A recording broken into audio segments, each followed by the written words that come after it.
بسم الله الرحمن الرحيم. الحمد لله رب العالمين، والصلاة والسلام على سيد المرسلين وعلى آله وصحبه أجمعين. أما بعد. معزز سامعین کرام، آج 15 اگست ہے. پورے دیش میں 78واں یوم آزادی دھوم دھام سے منایا جا رہا ہے. ہر جانب خوشیوں کا ماحول ہے. سارا ہندوستان جشن میں ڈوبا ہوا ہے. جگہ جگہ ترنگا لہرایا جا رہا ہے. شہیدان وطن کو خراج عقیدت پیش کیا جا رہا ہے. مجاہدین آزادی کے حالات پڑھ پڑھ کر اور گا گا کر سنائے جا رہے ہیں. میرے دوستو، یہ سارے خوبصورت نظارے، یہ تمام رونقیں، یہ ساری خوشیاں، آج کے جشن کا یہ دلکش ماحول اس لیے ہے کہ اب سے قریب 77 سال پہلے آج ہی کے دن ہمارا پیارا ملک بھارت غیروں کے غلامی سے آزاد ہوا تھا. آزادی کے جنون میں گھیرے ہوئے لاکھوں لوگوں کی بے مثال قربانیوں نے اپنا کامیاب رنگ دکھایا تھا. اس دن ملک کے ذرے ذرے میں اظہار آزادی کا نعرہ بلند کیا تھا. سرزمین ہند نے انگریزی حکومت کا بائیکاٹ کر کے وحشت کے نفاذ سے نجات پائی تھی. بھارت کی جنتا نے سینکڑوں سال پہلے آزادی کا جو حسین خواب دیکھا تھا، وہ خواب 15 اگست سن 1947 کو پورا ہوا. اس لیے آج کا دن ہندوستان کی تاریخ میں ایک تابناک اور روشن دن ہے. برادران قوم، میں آپ حضرات کو بتاتا چلوں کہ مغلیہ دور حکومت میں ہمارا پیارا ملک بھارت مالی ترقی کے لحاظ سے سونے کی چڑیا کہلاتا تھا. اس وقت یہاں تجارت کے بے شمار مواقع تھے. مالی ترقی کے بے شمار مواقع نے انگلستان کے تاجروں کو بھی اپنی طرف متوجہ کیا. چنانچہ سب سے پہلے انہوں نے 30,000 پاؤنڈ کی مدد سے ایسٹ انڈیا نام کے ایک تجارتی کمپنی کی بنیاد رکھی اور 1601 میں پہلی بار اس کمپنی کے تجارتی جہاز ہندوستان کے ساحلی علاقوں پر پہنچے. پھر 1612 میں شہنشاہ جہانگیر کے دور حکومت میں ان انگریز تاجروں نے شہنشاہ کی اجازت سے گجرات کے مشہور شہر سورت میں اپنا مالی مرکز بنا لیا اور دیکھتے ہی دیکھتے اس کی شاخیں احمد آباد، اجمیر اور آگرہ میں پھیل گئی. چنانچہ مشہور مغل شہنشاہ اورنگزیب عالمگیر کے انتقال کے بعد مغلیہ حکومت کی بنیاد کمزور ہونے لگی. دھیرے دھیرے یہ ملک اندرونی بغاوت، بدنظمی اور سیاسی اختلاف کا شکار ہو گیا. اسی کمزوری کا فائدہ اٹھاتے ہوئے ایسٹ انڈیا کمپنی، جو اب تک صرف ایک تجارتی کمپنی تھی، اس پر تخت و تاج اور ملک گیری کا ہوس سوار ہو گیا. بیٹھے بیٹھے انگریز تاجر بھارتی سرزمین پر حکومت کے سپنے سجانے لگے. چنانچہ آہستہ آہستہ انہوں نے اپنی سیاسی قوت بڑھانی شروع کر دی. یہاں تک کہ کولکتہ میں اپنا ایک مضبوط فوجی قلعہ تیار کر لیا. پھر ایک ایک کر کے چھوٹے بڑے شہروں پر چڑھائی کرنے لگے، حتیٰ کہ 1750 تک پورا ملک جزوی طور پر ایسٹ انڈیا کمپنی کا غلام بن چکا تھا. اس کا کچھ احساس حکومتی نمائندوں کو بھی ہونے لگا. لہذا اس وقت جو ہوش مند مسلمانوں نے دیکھا کہ ملکی حالات بگڑنے لگے ہیں، یہ انگریز ہماری زمینوں پر پاؤں جمانے لگے ہیں، لہذا اگر اس پر قابو نہ پایا گیا کہ حکومتی اداروں پر بھی قبضہ جما لیں گے اور حکومت کا مکمل کنٹرول حاصل کر لیں گے.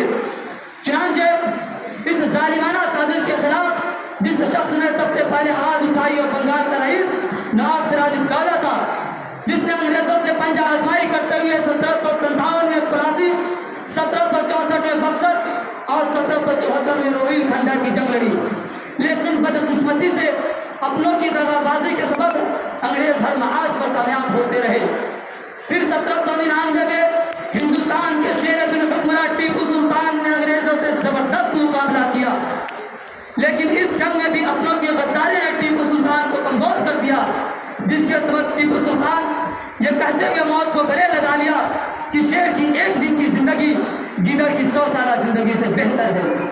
جب یہ بہادر مجاہد شہید ہو گیا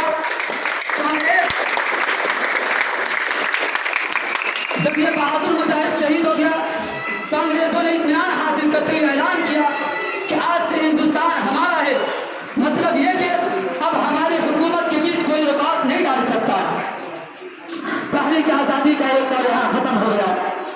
میرے ساتھیوں، تحریک آزادی کا دوسرا دور مئی 1857 میں شروع ہوا، جس میں آخری مغل شہنشاہ بہادر شاہ ظفر کی قیادت میں انگریزوں سے تقریباً 4.5 مہینے تک جنگ ہوتی رہی، لیکن بہادر شاہ ظفر کو بھی کوئی کامیابی نہ مل سکی۔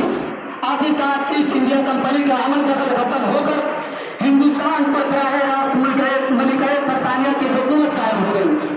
چنانچہ بادشاہ کے بیٹے اور پوتے کا سر تن سے جدا کر کے تھالی میں سجا کر بادشاہ کے سامنے پیش کیا گیا، اور مغلیہ حکومت کے آخری چشم و چراغ شہنشاہ بہادر شاہ ظفر کو قید کر کے ان کے خاندان سمیت رنگول ضلع وطن کر دیا گیا، جہاں انہوں نے 1862 میں انتہائی مایوسی کے عالم میں اپنی آخری سانس لی۔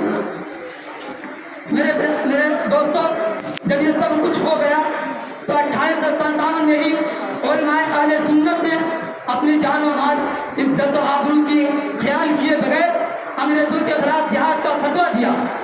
اس فتوے کے بعد ہزاروں ہندوستانی مسلمان اپنی جان کو ہتھیلی پر رکھ کر ملک کی آزادی کے لیے انگریز سے بھیڑ گئے، لیکن بدقسمتی سے چند وجوہات کے بنا پر مسلمانوں کو ہزیمت اٹھانی پڑی، چونکہ انگریزوں نے حکومت مسلمانوں سے چھینی تھی اور مقابلہ مسلمان ہی کر رہے تھے، اس لیے اس کا نقصان بھی مسلمانوں کو اٹھانا پڑا۔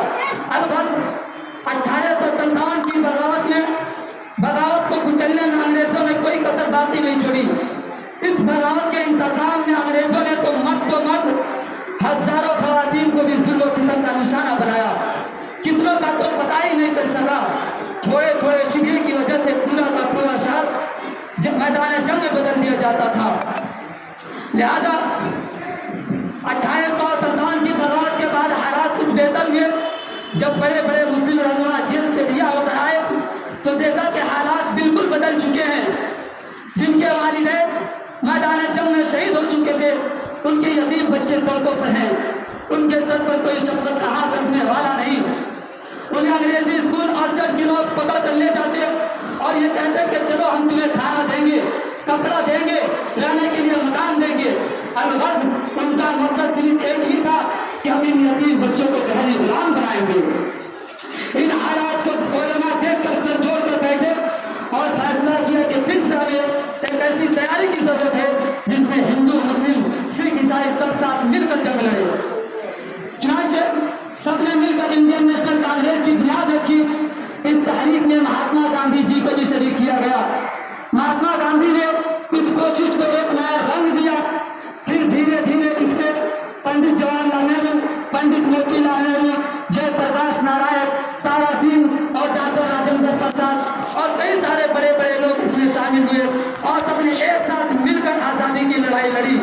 پھر اللہ کے فضل سے اور ان سب کی مجموعی کوشش اور لاکھوں لوگوں کی بے مثال قربانیوں نے انگریزی حکومت کو جڑ سے اکھاڑ ڈالا۔